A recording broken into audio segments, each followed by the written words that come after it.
What is up mga kainsan? Ako si Jay. Kung naghahanap kayo ng pangmalakasan at legit original na Levi's jeans ay pakisubscribe nyo na po kami. So yun, magpe-flex nga pala ako ng mga pangmalakasan naming 511 dito, made in Mexico, waterless. Ito na nga po yung hawak ko. Sobrang angas, sobrang ganda ng kulay, dark wash or dark rinse, soft denim, stretchable, eco performance advanced stretch. So ito po yung engineered with advanced stretch technology for maximum comfort and flexibility. Ang kagandahan dito kainsan ay made in Mexico. Ayan yung kanyang tab, solid yung stitching, etiketa niya at ito po yung kanyang hang tag. So check natin.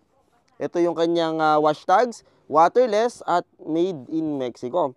So yun, kitang-kita nyo naman, sobrang klaro. Panalo, pulido solido at print niya sa may packet na sobrang linaw. Panalo yan mga kainsan. So pwede na po kayong mag-comment sa ibaba ng ating video, mine 511 Mexico at size na gusto nyo. So meron pa tayo available dito ng 28 hanggang 28. Paubos na to kainsan, kaya wag ka na magpahuli, makiuso ka na. 511 Slim, i-mine mo na.